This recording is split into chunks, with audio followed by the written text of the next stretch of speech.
Welcome back to the Lanterne Rouge Cycling Podcast with Benji Naesen.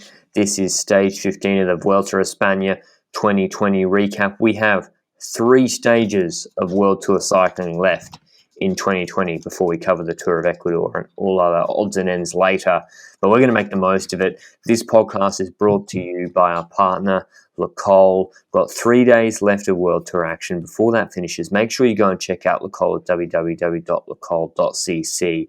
They've supported us from very, very early on in the podcast. So go and show your support to them. They produce performance road cycling apparel with the focus on road only. While Poles, I said, was in top 10 on GC at Bora and McLaren, who wear a L'Ecole kit. He's actually 6th on GC. I did him a disservice. Maybe a little bit far from Enric Mas, 3 minutes behind him, but who knows what can happen on stage 17. Enric Mas was complaining about how long the stage was today. So go and check out L'Ecole, link in the show notes and the YouTube video description. Today's stage, 230 kilometers, rainy, block headwind, under 10 degrees. Got a 250 kilometer transfer this evening, but no protest anyway. Not before the stage at least. The riders went out there and rode, and it was a stage I thought was going to be really boring because there was going to be no GC action. There was 5 Category 3 climbs, and then pretty much a flat sprint finish, but a lot of accumulated climbing in this parkour. You know, none of these Cat 3s are anything to really write home about. 6Ks at 3%, 7Ks at 4% sort of business.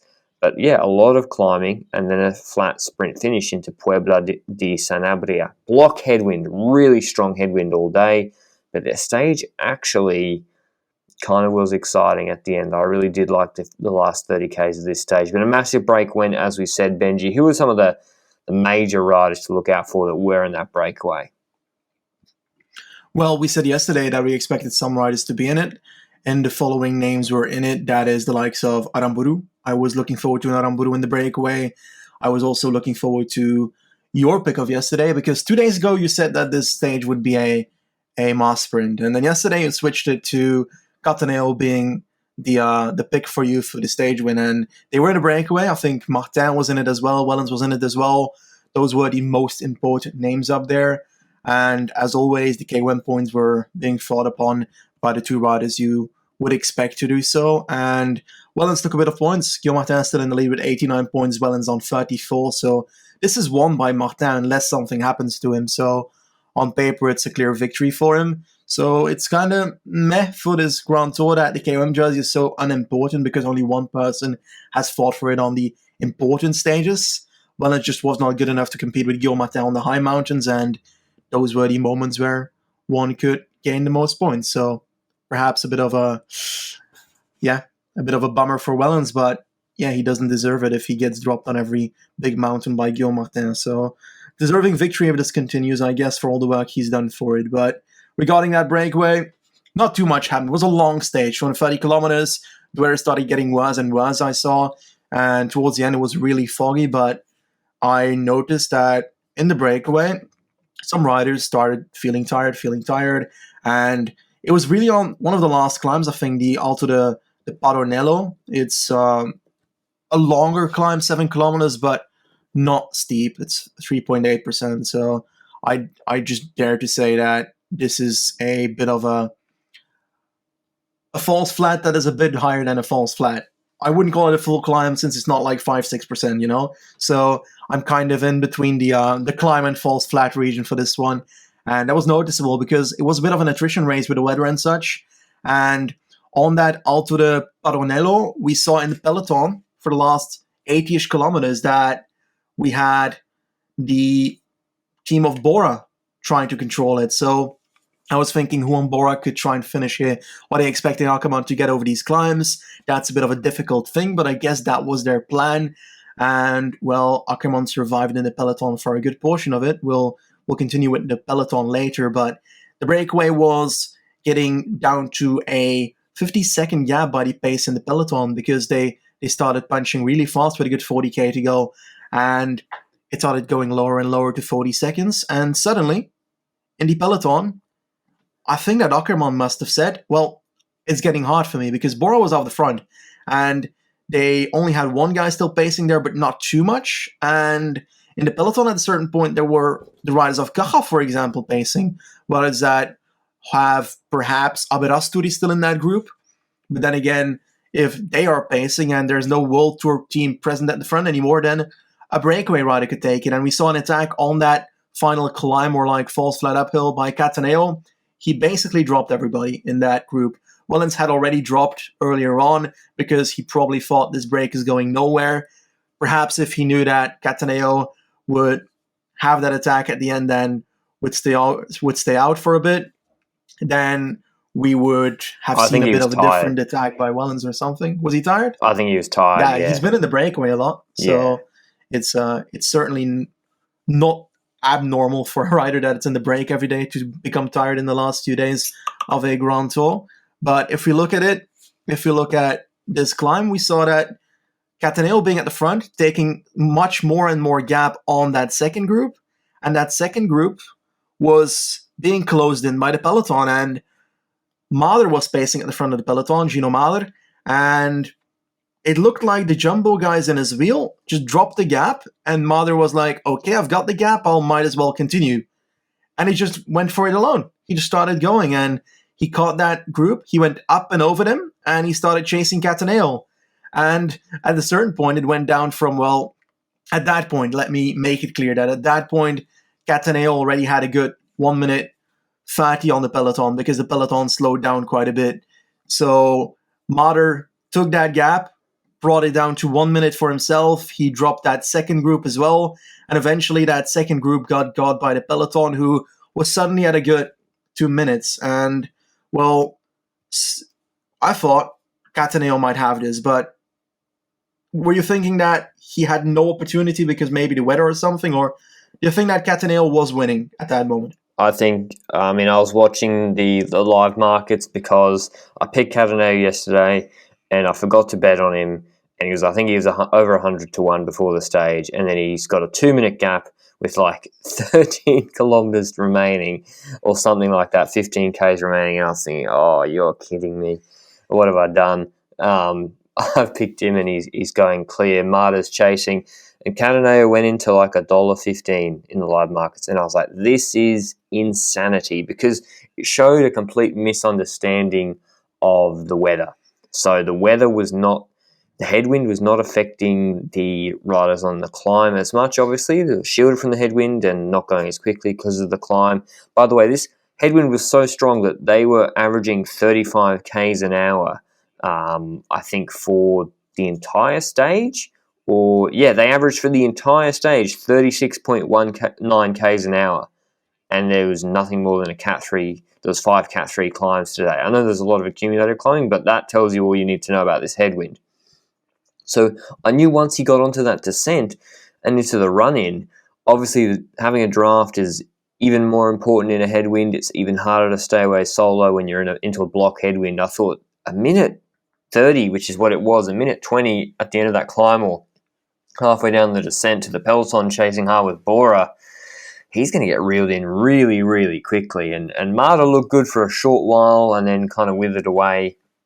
And they all got brought back. It was clear he was getting brought back, I think, with 10 Ks to go, and it was 55 seconds. And he was getting brought back at like 15 to 18 seconds a minute. 15 to 18 seconds per kilometre, almost. And that continued. And I think he got brought back, Cattaneo, with 5 Ks to go. Still, I'm glad I picked him. He looked pretty good today. If he was going to win a stage, and maybe if Bora weren't so motivated, he would have won today. So maybe he got a little bit unlucky.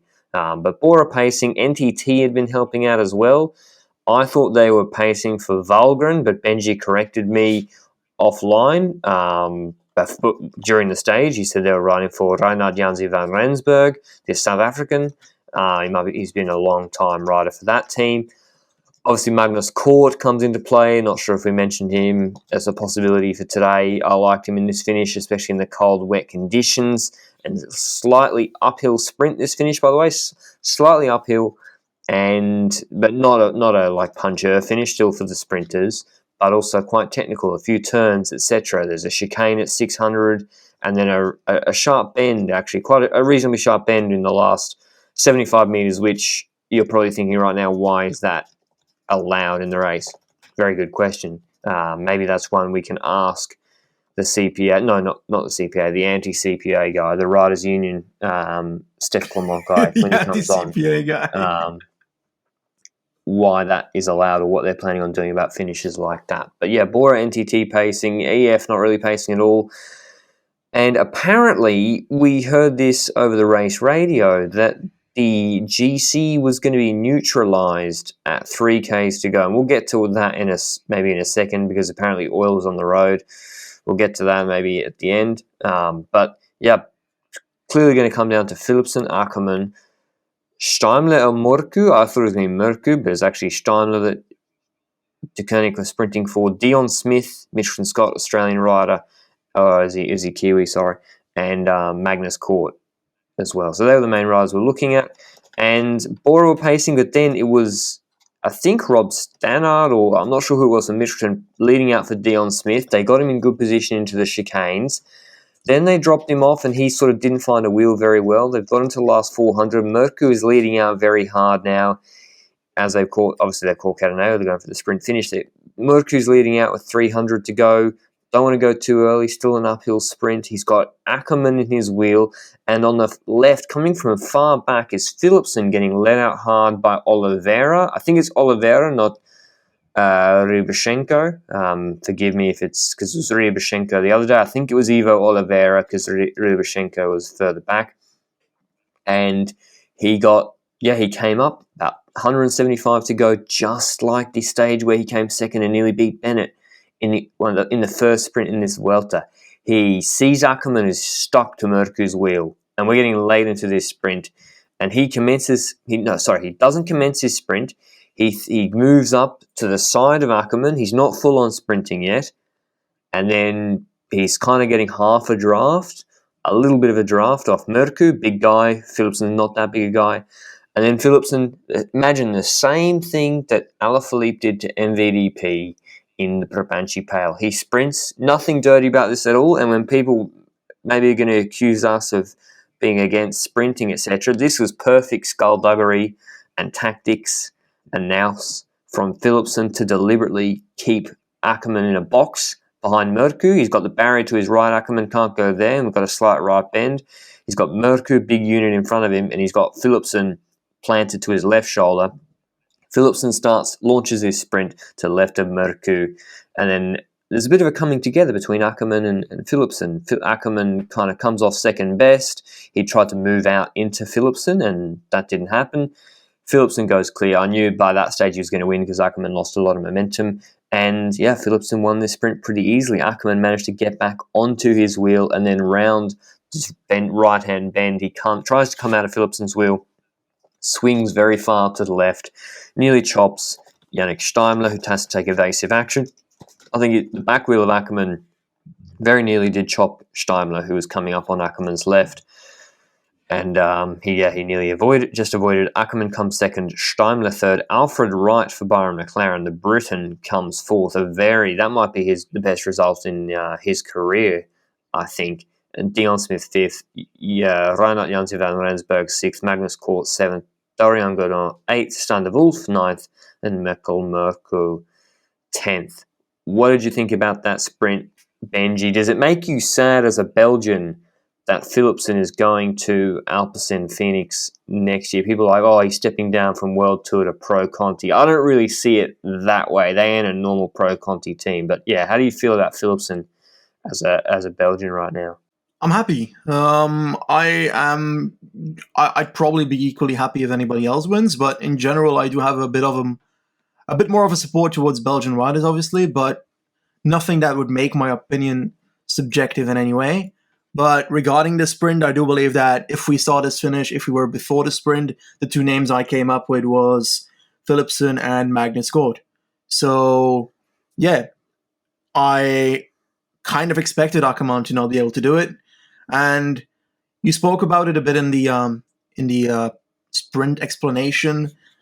Ackermann should have been relegated here, and I genuinely think so. And if we look at the sprint, and I'll try and image it for you. You can't fully see it on the front edge camera, so if you want to see what I'm talking about, best is to take the top camera. With a good 300 meters to go, we see that Mørkøv's launching on the left side for us, right side for the riders of the road. And Ackermann is in his wheel. He's waiting to launch. And Philipsen is way behind on the left side of the road for him. And thus tries to sprint past people and eventually ends up passing Ackermann just next to him to try and, he already launched a sprint, Philipsen. Now, you said it. Philipsen did exactly what Alaphilippe did to Van der Poel. During that moment, Van der Poel chose to brake a bit and choose the other side of the rider, and therefore be completely in line with the rules. So perfect move by Van der Poel, despite losing that day. If you look at today's sprint, Ackermann chooses the opposite.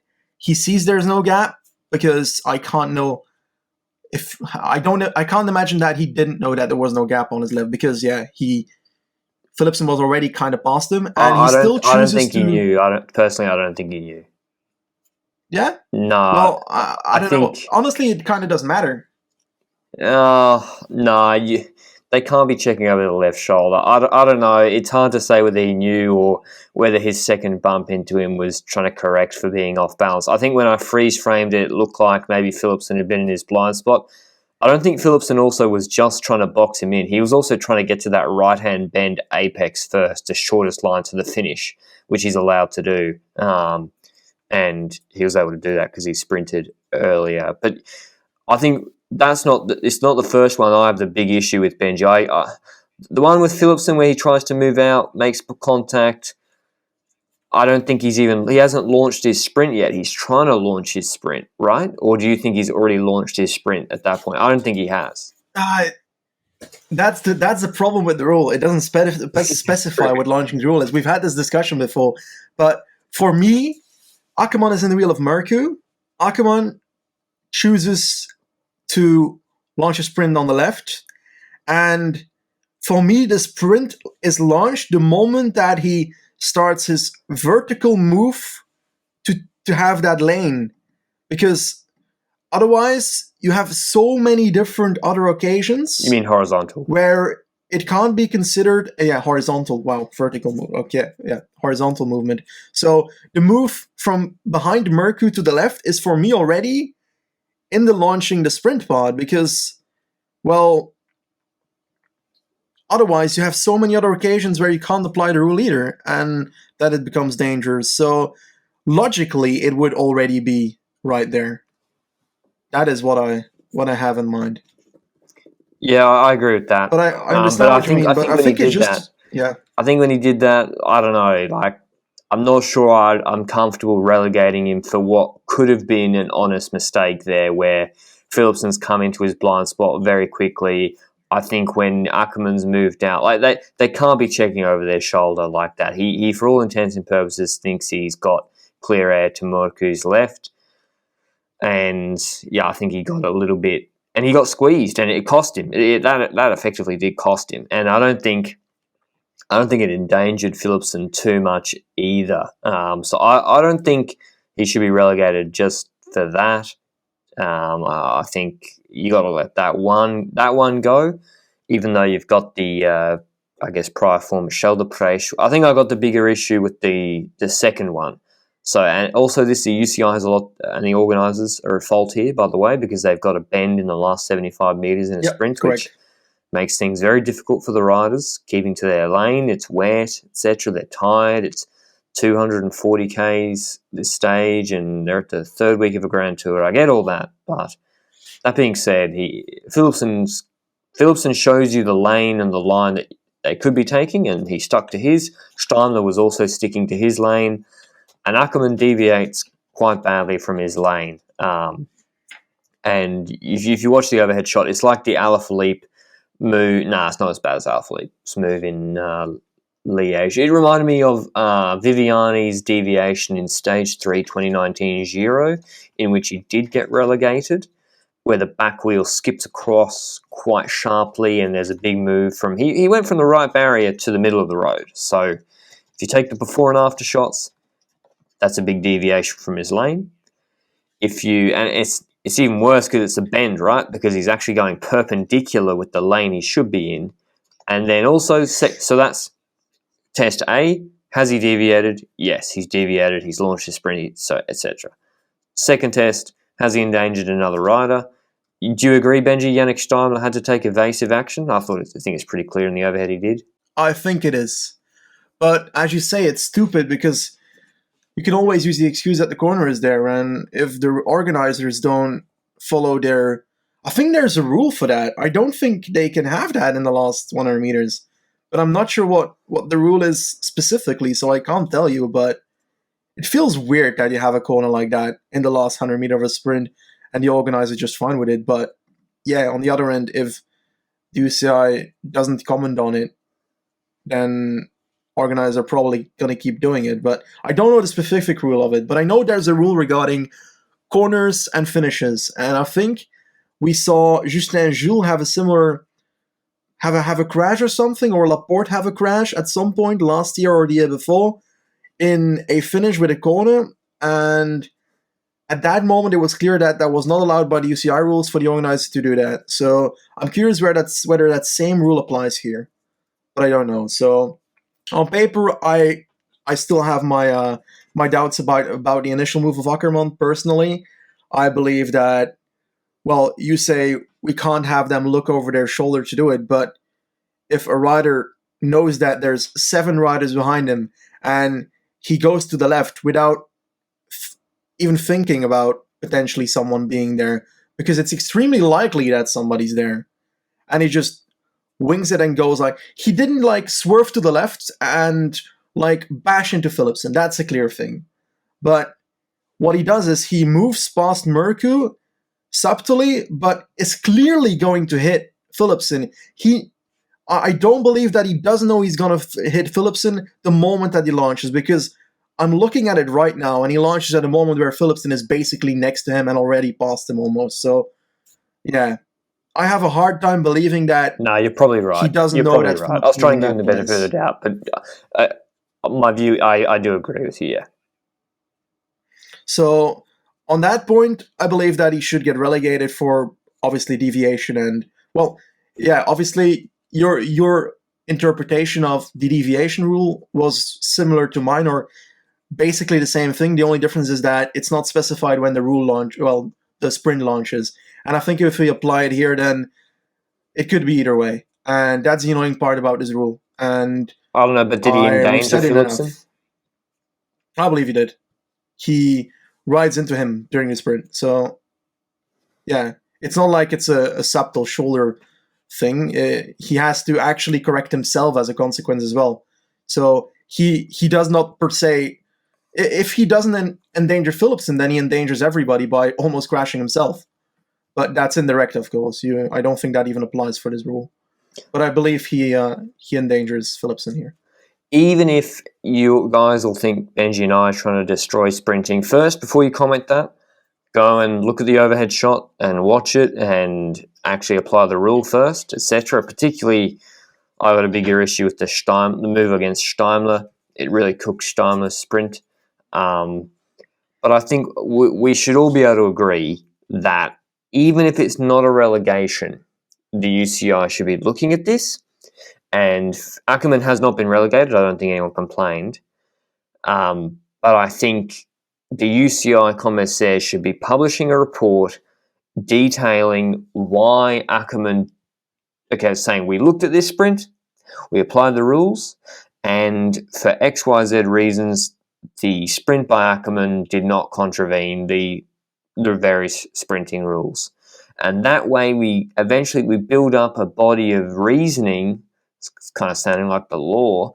Obviously I'm a lawyer, so I like this to happen, of what's acceptable and what's not acceptable. Because I guarantee you, if this was a higher profile finish and Philipsen went down, or cannoned into another rider and went down, or Steimler got his wheel chopped, I guarantee you Ackermann would have been relegated. And that's not what... I mean, the rules are supposed to be disincentivizing that actually happening, and to disincentivize it, you've got to punish it when this sort of stuff happens and no one crashes, etc. But I think enough about deviations, Benji. do you think straight up, if you were starting a team and you wanted to pick a sprinter, would you take Philipsen over Ackermann right now? I think I'll go for Philipsen because, firstly, he's younger. He's got potential growth in the future. I feel like Ackermann is already near a point that we think is his max. Regarding Philipsen, we don't know that. We still have a potential growth on him. That was the same with Jakobsen at the start of the year. I think that Jakobsen was about to break through this year and was going to become one of the better sprinters. And if we talk about Philipsen now, I think that he just won his first Grand Tour stage. He is probably going to try and do it again, most likely.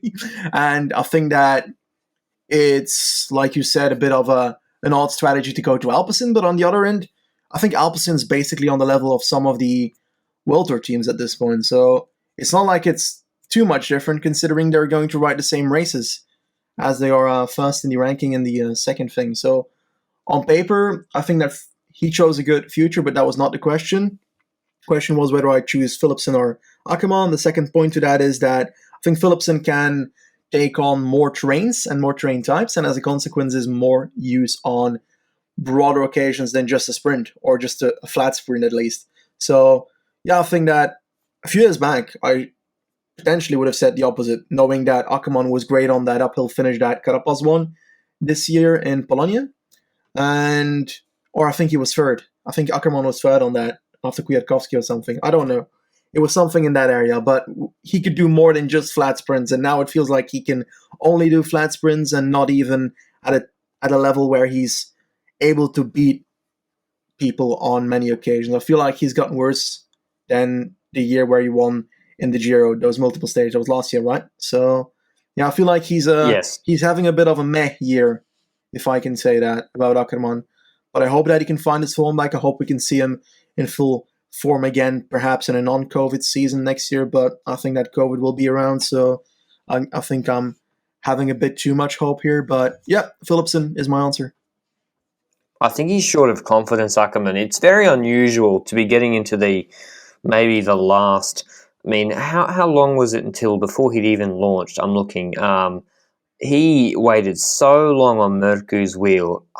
He was waiting for 150 meters to go or so, maybe even less. I know it's uphill before sprinting, but yeah, he was getting greedy with that draft and got punished by getting boxed in. And if he'd opened up early, got the better line, the tighter line through that corner, maybe he beats Philipsen today. But few occasions he's just getting himself boxed in. And you think a sprinter that's really full of confidence, thinking I'm the top dog here. Sam Bennett, we didn't mention, by the way. I think we forgot, but Sam Bennett got dropped.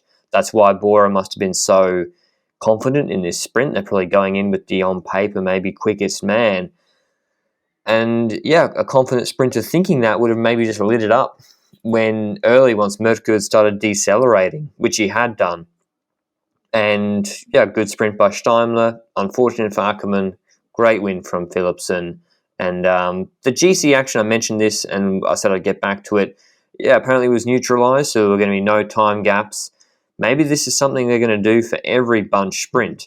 I don't think they should be sort of announcing it during each stage. They should probably have it on paper before each stage, but yeah, they said there are going to be no GC gaps. So Carapaz and Roglic, etc., they rolled in like 90 seconds back, but it all got neutralised from a GC perspective because apparently of oil on the road. So no changes to GC. Seems like a pretty good safety initiative, and there was no drama with it. But I could see how there could be issues with the way they've implemented that in the future, because what if there's lines across and people are like, oh, it's been changed from the 3 second to the 1 second rule, when they really mean that there's no GC time gaps at all, whatever happens in the last 3Ks, or whatever. The worst is vice versa. Someone eases off and loses a minute chilling when they actually meant that it was going to be a 3 second time gap, not a 1 second one. But yeah, so no big drama on GC. On to tomorrow, to Ciudad Rodrigo, 162-kilometre stage from Salamanca. Obviously, both places for massive conflicts in the Peninsular War between Napoleon, the Spanish, and the British back in the early 1800s. two climbs tomorrow, and this is this is so funny, Benji. There's a Cat 2 that's 14 Ks at 4.5%. So that would be, on some other stages, that'd be a Cat 3. And then there's a Category 1 climb that's 12 Ks at 4%. What? I know this. Okay, this is designed in such a way as to give more KOM points for these climbs and the second climb in particular. So, we're getting into the last couple of stages, so that hopefully the organisers thinking, oh, well, if we've got a big KOM jersey battle, then they'll have to get in the break, both of them, and fight it out. That could be exciting. So it makes sense on paper. Obviously, that's not a real Cat 1 climb. That's easy. Like, I'd expect on a good day Sam Bennett to get over that. No problems. But I think Guillaume Martin's already wrapped up the KOM jersey pretty much. But I think it's going to be a bunch sprint tomorrow, Benji. I think Quick-Step are going to be wanting another stage, and they missed out today with both Bennett and Cattaneo, and I think they're going to want tomorrow. So I think it's going to be a bunch sprint. But who do you like for it? Do you think a break has got a chance? Well, it's a bit of a hard one to guess, I'd say, because we're at the end of a Grand Tour, and that always changes things, but it's also the stage that has actual climbs in it. And as a consequence, if anything happens on those climbs, then I find it hard for an Ackermann or Bennett to stay there. But then again, it's such climbs that it's 4%, so it feels like a similar stage than today. And the fact that today went to a sprint stage, well, it went to a sprint finish. I don't know if the sprint teams are going to control it once again tomorrow. Is Bora going to do it again on that kind of stage, knowing that Ackermann failed to deliver today? I would hope so, because of the last 3 days of the season. And you might as well take any opportunity that is given to you as your Bora here in this Grand Tour with Ackermann by your side. So I'd say yes to go to a sprint, but we've seen some odd strategies in like controlling the pace and so forth by teams in this Vuelta, so it wouldn't surprise me if the opposite happens and a break stays away.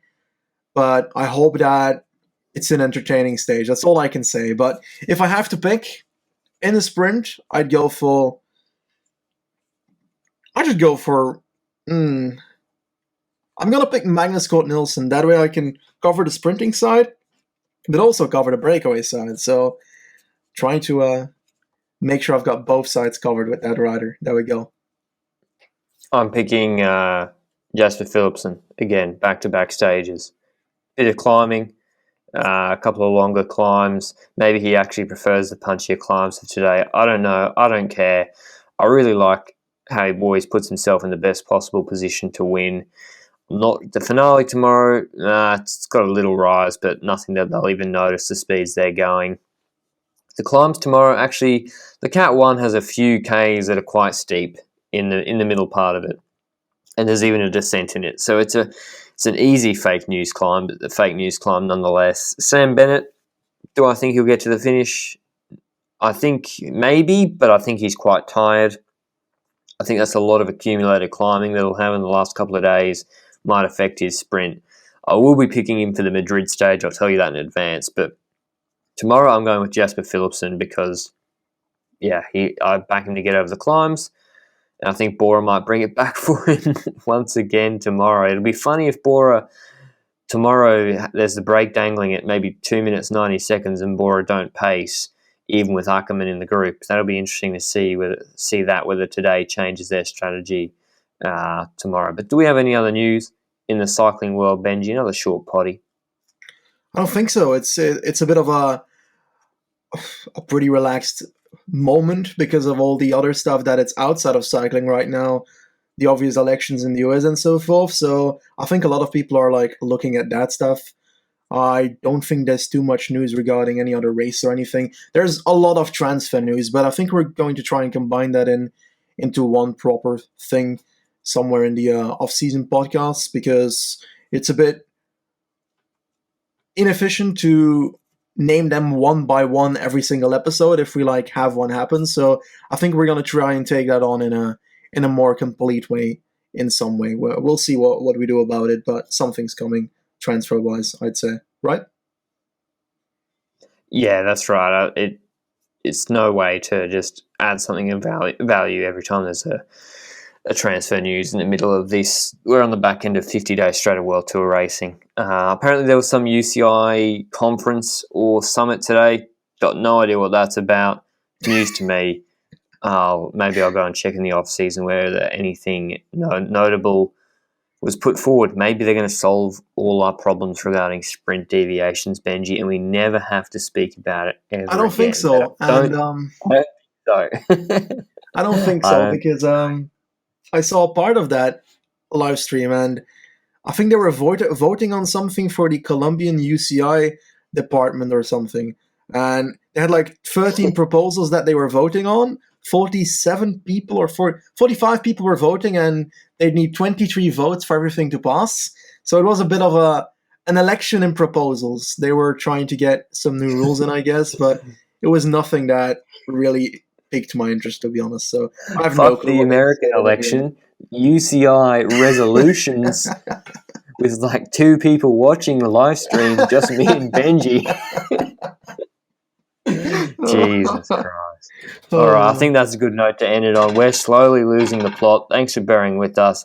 If you like the podcast, I know I haven't plugged it for a while, but do share it with one of your friends that you think might like it, or family members. Say this, check out the Lanterne Rouge Cycling Podcast, or give us a review or a rating on the Apple Store. That really does help a lot. Let's see if we can get to 1,000 reviews. It takes 2 seconds to do a review. 1,000 reviews by Christmas is our goal. That would make us one of the biggest cycling podcasts, pro racing or not. But thanks to Nicole for supporting the podcast, and thanks to you for supporting Nicole as well. I know you'll all have been enjoying getting those kit orders. We'll see you tomorrow.